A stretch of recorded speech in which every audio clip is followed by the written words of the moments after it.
আমাকে একটু হেল্প করবি রে, আমি সত্যি না খুব একটু প্রবলেমে আছি। ভাই শোন, আমি নিজে হাজার রকম প্রবলেমে থাকি, আমাকে আর তোর প্রবলেমে অন্তত জড়াস না। আমি এসবে তোর প্রবলেমের মধ্যে থাকতে পারবো না। হেল্পের আশা আমার কাছে করিস না প্লিজ। বাবা তোকে যে বাটারফ্লাই পেন্ডেন্টটা দিয়েছিল একটু দে না রে, পড়ি। বাবা তো তোকেও কিছু কম দেয়নি রে, ইনফ্যাক্ট আমার থেকে অনেক বেশি দিয়েছে, তাও তোকে আমারটাই চিনিয়ে নিতে হবে। মা বিশ্বাস করো, আমি আর পারছি না, রোজকার রোজ টর্চার, এত মেন্টাল হ্যারাসমেন্ট, আমি ওখানে থাকতে পারছি না মা। প্লিজ তুমি অ্যাটলিস্ট আমাকে বাঁচাও। শোন, মেয়ে হয়েছিস যখন স্যাক্রিফাইস কম্প্রোমাইজ একটু করতে শেখ, মানিয়ে নে।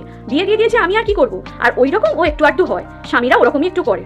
মা একটু বন্ধুদের সাথে ঘুরতে যাবো। মেয়ে মানুষ, এত ঘোরার কিসে? এত ডানা গজানো মেয়েদের ভালো না, চুপচাপ ঘরের মধ্যে থাকবি।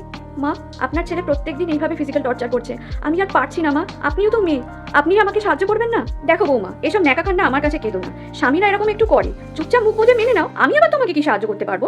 কেমন লাগছে রে আমাকে? 24 ঘন্টা তো পরম সুন্দরী সেজে ঘুরে বেড়াস, আবার আর কি লাগবে এক্সট্রা? ইস, কি বিশ্রী ভাবে ছেলেটা তাকিয়ে আছে দেখ। তুই তো প্রিভিয়াসটাকে বার করে রেখেছিস তোর দিকে তাকিয়ে থাকারই জন্য, আবার এক্সট্রা করে নেকা সাজছিস কেন বাবা? শোন না, ফিনান্সিয়ালি খুব প্রবলেমে আছি, একটা জব কিছু খুঁজে দিবি রে। জব করতে চেয়েছিলিস না, আজ থেকে এই ঘরেই তোর জব শুরু হলো।